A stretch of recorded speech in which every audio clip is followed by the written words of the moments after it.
Assalamualaikum warahmatullahi wabarakatuh.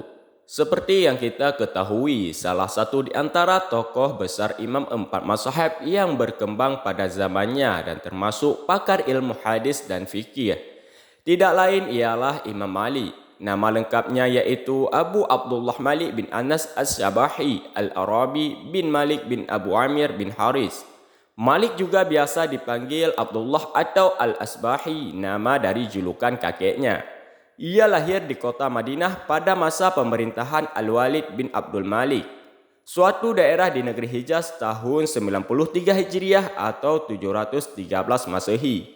Dan beliau tutup usia pada masa pemerintahan Abbasiyah di bawah kekuasaan Harun ar-Rasyid.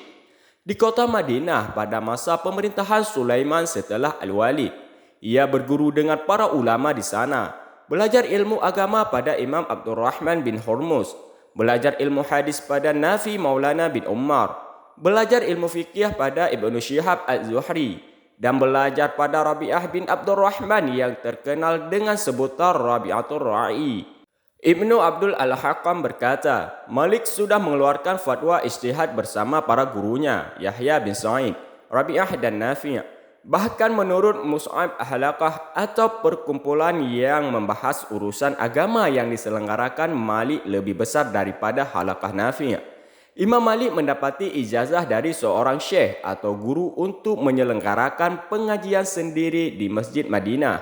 Namun Imam Malik menanggapinya dengan berkata, saya tidak mengadakan pengajian sendiri kecuali sesudah 70 syekh dan ulama memberikan kesaksian bahwa saya telah benar-benar pantas untuk melaksanakan itu.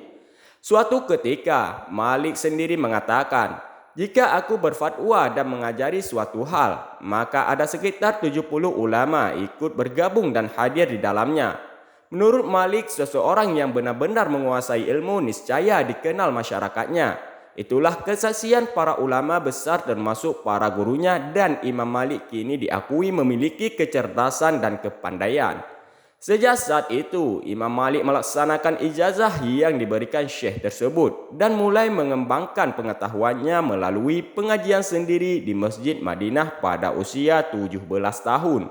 Lais, murid Imam Malik yang mengembangkan mazhab Maliki dan melakukan ekspansi di wilayah Spanyol atau Andalusia, dibantu dengan Ziyad bin Abdurrahman pada masa Hisham ibnu Abdurrahman. Mazhab Malik tersebar luas. Sebelumnya penduduk Andalusia menganut mazhab Imam Al-Auzai menurut Al-Maqarri di Naf at-Taib. Pada masa Hisham, banyak penduduk Andalusia termasuk pengikutnya berhaji ke Mekah dan bertemu dengan Imam Malik.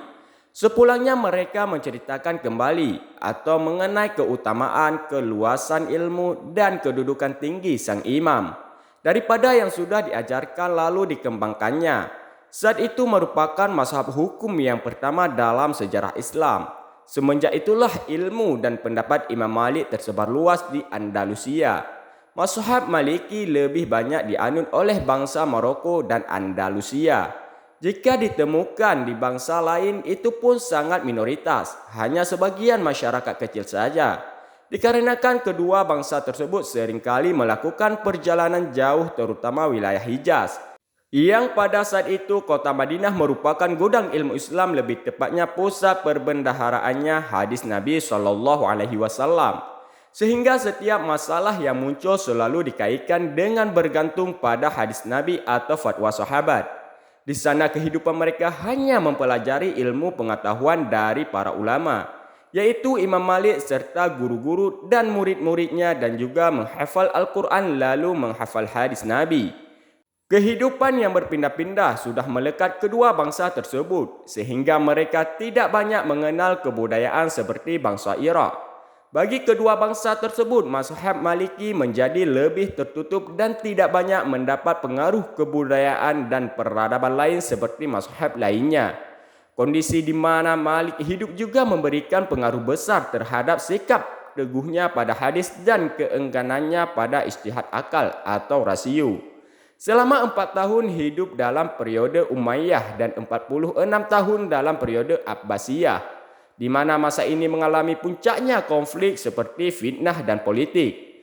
Seperti sering munculnya hadis-hadis palsu yang beredar dan menimbulkan pertentangan di kalangan masyarakat.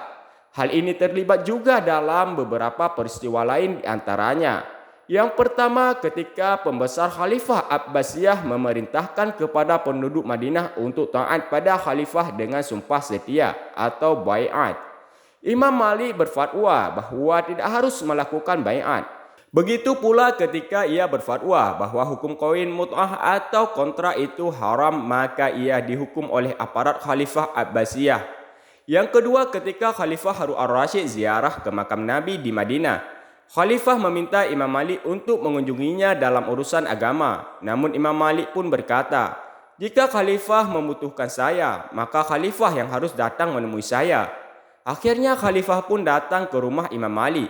Dalam hal ini membuktikan bahwa Imam Malik memiliki karakter budi pekerti, cara berpikir yang cerdas, pemberani, dan konsisten dalam mempertahankan kebenaran yang diyakininya.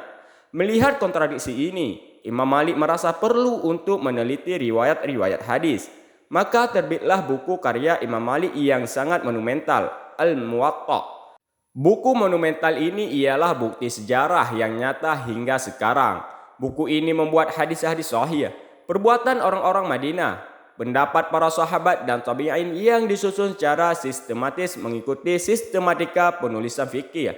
Dalam penyusunan kitab Al-Muwatta ini, ada dua tokoh yang paling berpengaruh dalam bidang fikih yang berbasis hadis, yaitu Nafi' Maula bin Umar dan Ibnu Syihab Az-Zuhri. Imam Malik mengumpulkan hadis-hadis yang kemudian dimuat dalam kitab ini atas pemerintahan Khalifah Abbasiyah. Buku ini ditulis karena desakan-desakan dan kebutuhan untuk memberikan pemahaman yang mendasar terhadap masyarakat. Setelah buku ini rilis, banyak mendatangkan sisi positifnya, seperti sambutan hangat dari masyarakat, terutama kalangan ulama.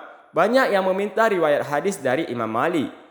Penguasa Abbasiyah Ja'far al-Mansur mencetuskan ide dengan menyebarluaskan Muwatta ke seluruh penjuru daerah lalu meletakkannya di depan pintu Ka'bah. Akan tetapi Imam Malik pun menolak dan menginginkan kembali seperti semula. Walaupun Imam Malik disebut sebagai ahlu hadis, namun dirinya juga tetap terpengaruh dengan penggunaan rasio atau akal dalam beristihad karena kondisi sosial saat itu. Hal ini dibuktikan dengan penggunaan amal ahli Madinah atau praktik masyarakat Madinah, fatwa sahabat, qiyas al-masalahah mursalah, az-zariyah, al-uruf atau adat istiadat dalam pengambilan hukum Islam. Imam Malik pun juga seperti mazhab lain, yakni dengan berlandaskan Al-Quran dan hadis sebagai sumber utama dalam hukum Islam. Salah satu faktor pendukung mengapa Imam Malik menjadi ahli hadis, yakni berasal dari lingkungan yang baik. Imam Malik tumbuh dari keluarga yang baik. Ayahnya pernah mempelajari hadis-hadis serta berprofesi sebagai pembuat panah. Kemudian menghafal Al-Quran dan hadis-hadis Rasulullah SAW. Dan belajar fikih, Imam Malik pun juga tidak pernah keluar rumah, kecuali dikhususkan untuk haji. Sedangkan kota Madinah pada masa itu menjadi pusat kehidupan Nabi. Karena di kota inilah Rasul tinggal selama beberapa tahun.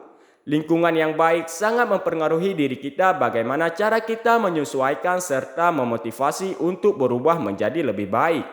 Selain itu, komplikasi yang terjadi di Madinah ringan dan sederhana sehingga dapat didatangi oleh masyarakat itu sendiri dengan hadis sebagai acuannya. Wallahu a'lam bishawab.